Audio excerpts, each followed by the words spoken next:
नमस्कार दर्शकों, एक बार फिर मैं लक्ष्मी पांचाल आपके साथ हाजिर हूं स्पेशल रिपोर्ट के साथ।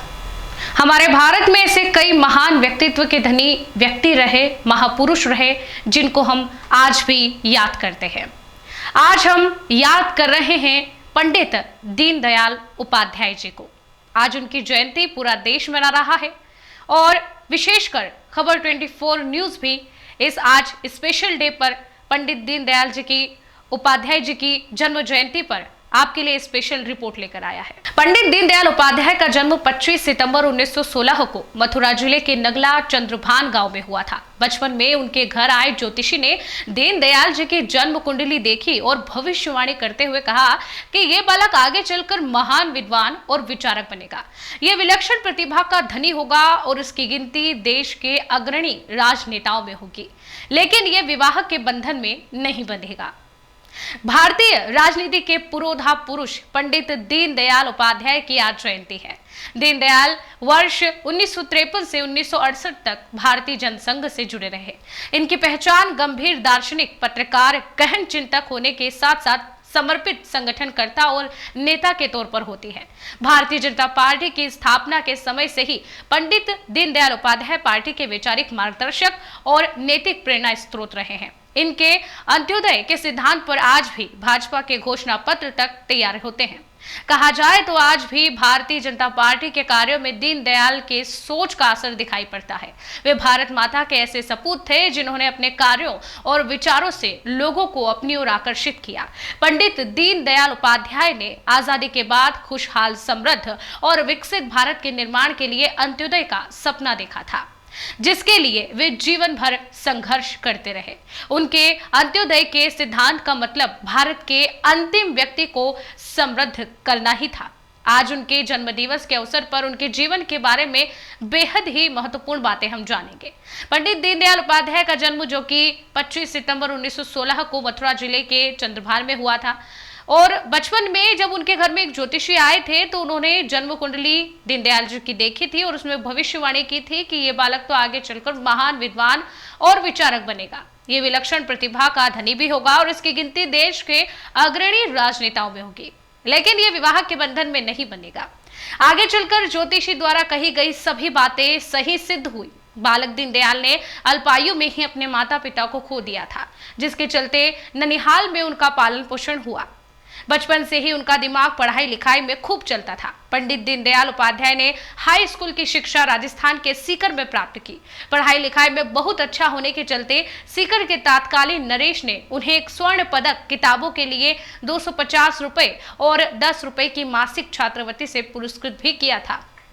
दीनदयाल ने अपनी इंटरमीडिएट की परीक्षा पिलानी में विशेष योग्यता के साथ उत्तीर्ण की, जिसके बाद उन्होंने बीए की पढ़ाई के लिए कानपुर के सनातन धर्म कॉलेज में दाखिला ले लिया। यहाँ उनके कई मित्र बने। उन्हीं में से एक मित्र थे श्री बलवंत महाशब्दे। वर्ष 1937 में श्री बलवंत महाशब्दे के कहने पर वो राष्ट्रीय स्वयंसेवक संघ में सम्मिलित हो गए। बस यहीं से उनकी जिंदगी ने अहम मोड़ ले लिया। 1937 में ही बीए की परीक्षा प्रथम श्रेणी में उत्तीर्ण करने के बाद दीनदयाल एमए की पढ़ाई के लिए आगरा आ गए। आगरा में आकर के राष्ट्रीय स्वयंसेवक संघ में सक्रिय हो गए। संघ की सेवा के दौरान उनका परिचय हुआ भारत रत्न श्री नानाजी देशमुख और श्री भाऊराव देवरस से, जिन्होंने दीनदयाल जी के भविष्य निर्माण में अपनी अहम भूमिका निभाई थी। दीनदयाल के नाम के आगे पंडित लगने की भी कहानी बड़ी दिलचस्प है। असल में अपनी चाची के कहने पर दीनदयाल एक सरकारी परीक्षा देने के लिए तैयार हुए। इस परीक्षा में जहां अन्य परीक्षार्थी सूट बूट में आए थे, वहीं दीनदयाल ने धोती और कुर्ता पहनने के साथ अपने सिर पर टोपी लगा रखी थी, जिसके बाद उनके साथियों ने उनका जमकर मजाक बनाया और उन्हें पंडित जी कहकर पुकारना शुरू कर दिया। बस तभी से लोग उन्हें इसी नाम से बुलाने लगे। दीनदयाल उस दिन के बाद से पंडित दीनदयाल हो गए। अच्छी बात यह थी कि दीनदयाल इस परीक्षा में भी प्रथम आए थे। दीनदयाल पत्रकार भी रहे थे। उन्होंने अनेकों पत्र पत्रिकाओं का प्रकाशन किया। पंडित दीनदयाल उपाध्याय भारत मां के मुखर और सच्चे सपूत थे। भारत सरकार ने दीनदयाल को श्रद्धांजलि देते हुए 1978 में एक स्मारक डाक टिकट जारी किया। 2017 में गुजरात के कांदला बंदरगाह का नाम बदलकर दीनदयाल उपाध्याय बंदरगाह कर दिया गया। उत्तर प्रदेश सरकार के प्रस्ताव पर भारत सरकार ने 2018 में मुगलसराय जंक्शन का नाम बदलकर पंडित दीनदयाल उपाध्याय कर दिया। 16 फरवरी 2020 को वाराणसी में पंडित दीनदयाल उपाध्याय मेमोरियल सेंटर खोला गया, जिसमें उनकी 63 फुट ऊंची प्रतिमा स्थापित की गई। यही नहीं, आज देश में उनके नाम पर कई सरकारी योजनाएं भी संचालित की जा रही हैं।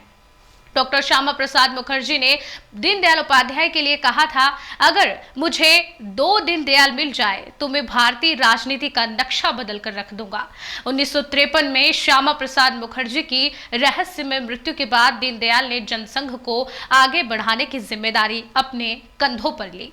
वर्ष 1967 तक वो भारतीय जनसंघ में महासचिव रहे और पार्टी को लगातार आगे बढ़ाने के मिशन में जुटे रहे। दिसंबर 1967 में भारतीय जनसंघ का 14वां अधिवेशन कालीकट में हुआ और इसमें सर्वसम्मति से पंडित दीनदयाल उपाध्याय को पार्टी अध्यक्ष चुना गया, लेकिन वो मात्र 43 दिन ही जनसंघ के अध्यक्ष रह सके। 10 फरवरी 1968 को वो लखनऊ से पटना जाने के लिए रेलगाड़ी में बैठे, लेकिन 11 फरवरी को सुबह 3:45 बजे उनकी लाश रेलवे लाइन के किनारे मिली। कहा जाता है कि जौनपुर तक वे जीवित थे, लेकिन उसके बाद किसी ने चलती ट्रेन से ही उन्हें धक्का दे दिया और खंबे से टकरा जाने के चलते उनकी मौत हो गई। दीनदयाल जी के कद का अनुमान इससे लगाया जा सकता है कि उत्तर प्रदेश कांग्रेस के नेता संपूर्णानंद ने उपाध्याय की राजनीतिक डायरी की प्रस्तावना में दीनदयाल को अपने समय के सबसे उल्लेखनीय नेताओं में शामिल बताया है। इस प्रकार से पंडित दीनदयाल जी का जो व्यक्तित्व रहा है, हमारे देश की समृद्धि और अंत्योदय यानी कि अंतिम भारत के अंतिम व्यक्ति तक हर योजना का लाभ और वह व्यक्ति आगे बढ़े, यह सोच आज भी हमें उन्हें स्मरण करने के लिए विवश कर देती है। आज भी पूरा देश पंडित दीनदयाल जी के उपाध्याय बना करके आज भी पूरा देश पंडित दीनदयाल जी की जयंती बना करके उन्हें याद कर रहा है और उन्हें स्मरण करते हुए अंत्योदय की इस धारणा को आगे बढ़ाने के लिए विचार कर रहा है। हमारे आज के इस रिपोर्ट में फिलहाल के लिए इतना ही।